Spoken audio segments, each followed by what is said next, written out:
actually, the original title was A Little Black Book of Success, Laws of Leadership for the Female Player, right? For the female player. Yes. And our publisher thought that that might resonate more with athletes, or maybe it just wouldn't speak to leadership in general or to our target audience. And so we agreed to change the title to The Little Black Book of Success, Laws of Leadership for Black Women. Yes. We first were thinking African American women, but then we wanted to include all black women. Yes, all women of color, yes. And we thought that the Little Black Book resonated with our mantra that this is a mentor in your pocket. So a mentor in your pocket, we thought of a little black book, something that was hardcover, something that people would not think that they would destroy. We want people to use it. We want people to have it, hold it, look at it, and use it as a reference. So the Little Black Book fell in place. And we want it to be small enough to actually fit in your purse or in your backpack, your briefcase. We really want it to be a practical guide, not something that would sit on the shelf and gather dust. The Little Black Book of Success really is based on our nearly 100 years of work experience. It's a very practical guide to skills you can develop to navigate your own leadership journey, no matter where you're working. People have asked us, is this for corporate working women? This is for anybody working anywhere, whether it's not-for-profit, whether it's in your church, in your community. Leadership is leadership, and the principles are the same. We want people to think about things that they already know. The laws of leadership are not new concepts. They're just gentle reminders of things that we should remember to do, and to remember the things that sometimes we take for granted. These laws of leadership are things that we were taught growing up, for the most part. And if we weren't taught those growing up, we should look at them now and say, I can do that. At the end of each chapter, there's a cultural code. And doing the research before we started to write the book, we didn't find any books on leadership specifically for black women. So this is a new book for black women. And the cultural code addresses the kinds of things we may sometimes do to hurt ourselves, sabotage ourselves, prevent ourselves from even advancing along our leadership journeys. For today, I'm going to say, always consider yourself a VIP. Understand that you have strengths, and you should build on those strengths. That we should pay attention to the things that we do well and try to do them even better.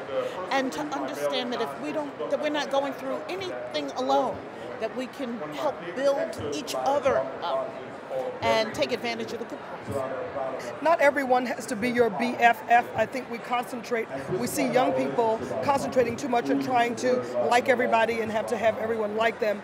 Leaders need to be respected, not necessarily liked. You certainly don't want to be hated, but I think we worry too much about trying to keep everybody happy and all of that. I think you need to be clear about the mission, what is the goal of the workplace that you're in, and then what is your mission as a leader. Usually you're leading a team of very diverse people, so you want to focus on that rather than trying to be everyone's best friend. One of my favorite chapters in the book, I have 40 favorite chapters in the book, but one of them is, regardless of your position, learn all you can about your department, your company, and the industry. People have what we call in the book an ostrich syndrome. They keep their heads down and they don't really look up. They don't look at the business regardless of what I do, because what's happening in your industry actually impacts your company and impacts your job and impacts your position. So it's really important to step outside your comfort zone and learn all you can.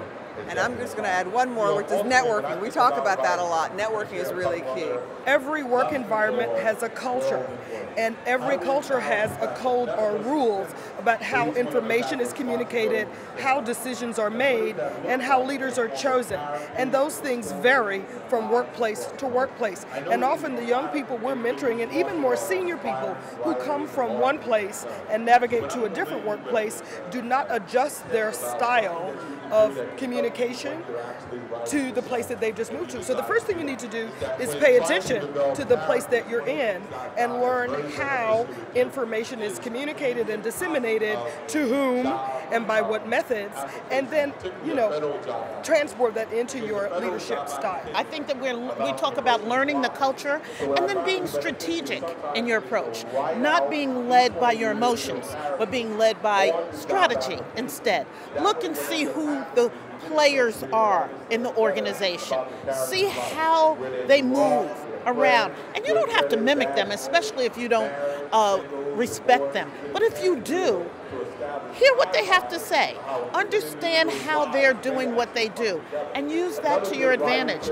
You know, I think that one of the quotes that I use so often is start with the end in mind. So understand what you're trying to get from a situation and then work toward that. Don't let things derail you in that process. I totally agree with Rhonda and Marsha. It's just being aware of your surroundings and your environment and understand that people are watching you whether you think they're watching you or not. And so just be aware, be observant, because if you're not, you know, people will pass over you. You'll wonder why you were stuck out on the sidelines. So don't be stuck on the sidelines. Get in the game. Learn the laws of leadership for black women. There are 40 laws, and it's really, some leadership can be taught, and it's never too late to learn. I have always wanted to write. In fact, I'm a novelist. This is my first nonfiction book. I've had 2 novels published previously, Lemon City and Playing by the Rules. And I think writing for me is a labor of love. And I'm inspired to write my novels, and I was inspired to write this book. I feel like, and I'm not just saying this for your audience, but I feel like I was divinely inspired to create these books that we've been blessed to have, you know, published by Random House. Giving back. I actually speak often. I'm usually speaking to groups, large groups. I go to organizations and speak, but I also speak in the community. I was just yesterday talking to a group of young girls at the Mary J. Blige Center on self-esteem. I think that we each our young folks need to hear from us, and they need to have role models, whether they've had them in their life or not. They need to know that they can be successful no matter where they are right now. So as a poor girl from the Bronx, New York, if I can do it, I think that anyone else can as well. And so giving back for me is doing just that, letting young women know that they can do whatever they want to do, but they have to work hard in order to do that. I'm a lawyer. I've been a practicing attorney for 27 years. During that time, I've mentored over 200 young women who wish to enter law school and have assisted them throughout their law school experience, and also mentored them one-on-one to help pass the bar exam on whatever state they find themselves. I also have recently stepped down as chair of the board of the New York Women's Foundation. We raise and then give away in grants $3.3 million every year to fund 60 women-founded, women-led organizations that serve families in the 5 boroughs of New York City, so it's a great privilege to give back in that way. I am, unlike Marsha and Rhonda, not a club person, not an organizational person, but I do mentor young people on a one-to-one basis, and I feel giving back is actually one of the reasons why I really wanted to write this book, be a co-author to our book, is a way of giving back to the community. And as a result of this book, it's opened up many other doors and many other opportunities for me to give back. I am especially interested in giving back to the college community. Young people, I really can't wait until we do our, you know, historically black college tour, because I really think young people who actually are future leaders. They're the next in line. And that's one of the reasons we wrote this book.